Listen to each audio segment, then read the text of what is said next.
আসসালামু আলাইকুম, সকলকে স্বাগত জানাচ্ছি। আমি বাইজিদ হোসেন। আজকের টিউটোরিয়ালে আমি ডিজাইনের আন্ডারবেস নিয়ে আলোচনা করব। তো তাহলে চলুন শুরু করা যাক।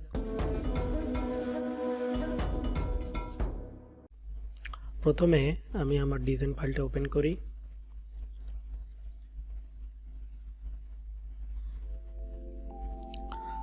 তো এটা হলো আমার ডিজাইন ফাইল। তো আন্ডারবেস কি? আন্ডারবেস হলো, আমি এর আগের একটা টিউটোরিয়ালে আপনাদের বুঝিয়েছি যে আন্ডারবেস কি। আমার চ্যানেলে হিটসিলের যে টিউটোরিয়ালটি আছে, আপনি ওই টিউটোরিয়ালটা দেখে নেবেন। ওখানে আমি আন্ডারবেস সম্পর্কে ভালোভাবে ধারণা দিয়েছি। তো আন্ডারবেস হলো ডিজাইনের বেস, মানে সবচেয়ে নিচে, সবার নিচে যেটা থাকবে ওটাই হচ্ছে আন্ডারবেস। আন্ডারবেসটা কেন ইউজ করা হয়? যখন হোয়াইট কালারের ওপর কোনো কিছু প্রিন্ট করা হয় তখন আন্ডারবেসের প্রয়োজন হয় না। কিন্তু যখন হোয়াইট কালার ব্যতীত অন্য কোনো কালার, রেড, গ্রিন, ব্লু, যে কোনো কালারই হোক না কেন, এসব কালারের উপর যদি অন্য কোনো কালার প্রিন্ট করা হয় তখন ওই কালারের 100% ব্রাইটনেসের জন্য ওই কালারের নিচে একটা সলিড কালার ইউজ করা হয়, ওটাকেই বলা হয় আন্ডারবেস। সহজভাবে বলতে গেলে, যদি একটা ওয়াল কল্পনা করেন, যে একটা ওয়ালে ব্লু কালারের পেইন্ট করা আছে, তো আপনি চাচ্ছেন এই ব্লু কালারের ওপর কি রেড কালার পেইন্ট করতে। কিন্তু আপনি যদি রেড কালার পেইন্ট করতে চান তাহলে আপনাকে কি করতে হবে? এই ব্লু কালারের উপরে আগে হোয়াইট কালার পেইন্ট করে নিতে হবে, তারপর হোয়াইট কালারের পর আপনাকে রেড কালার পেইন্ট করতে হবে। এই যে হোয়াইট কালারটা পেইন্ট করলেন, এই হোয়াইট কালারটাই হচ্ছে আন্ডারবেস। তো যখন আমরা হোয়াইট কোনো ফেব্রিকের উপর কোনো ডিজাইন প্রিন্ট করব তখন সাধারণত আন্ডারবেসের দরকার হয় না। কিন্তু যখন এই ব্লু কালারের উপর আমি রেড কালার পেইন্ট করব তখন আমার আন্ডারবেসের দরকার হবে, তখন আমাকে একটা আন্ডারবেস দিতে হবে। তো এখন আমি এই আন্ডারবেসটাই তৈরি করব। তো আন্ডারবেস তৈরি করার জন্য আমাকে কি করতে হবে? পুরো ডিজাইনটা, এই তিনটা যে আমার ডিজাইনের যে তিনটা কালার আছে, তিনটা কালারকে কি করতে হবে? ধরে সিলেক্ট করে দেন রাইট ক্লিক করে ডুপ্লিকেট লেয়ার করতে হবে।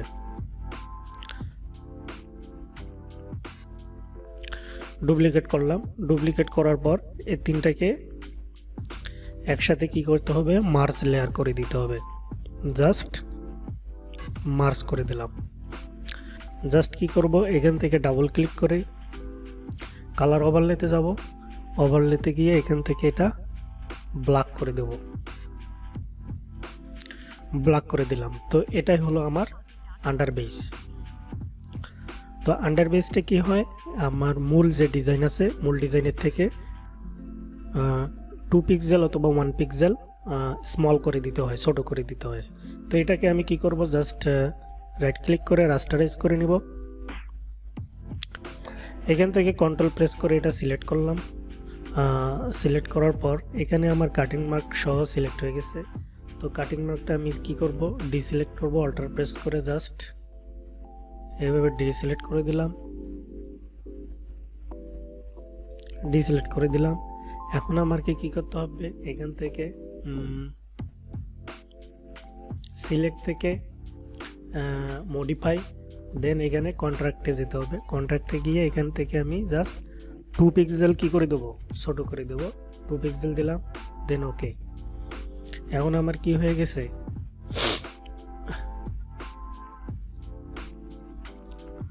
2 পিক্সেল ছোট হয়ে গেছে। এখন আমি কি করব? এটাকে জাস্ট কি করব? এখান থেকে আমি এডিট থেকে ফিল,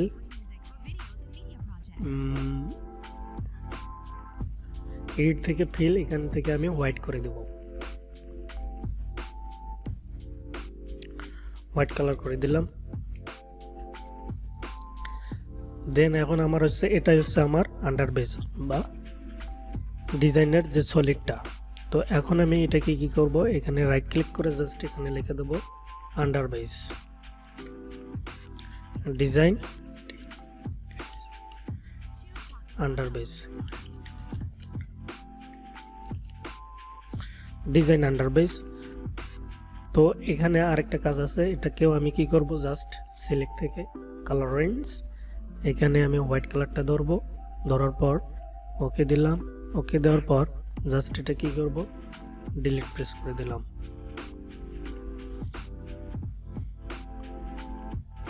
তো এই ডিজাইন আন্ডারবেস এটা সবাইরে কি থাকবে, এটা আমার সবাইরে নিচে থাকবে, এই সবাইরে নিচে দিয়ে দিলাম, সবাইরে নিচে দিয়ে দিলাম। ঠিক আছে।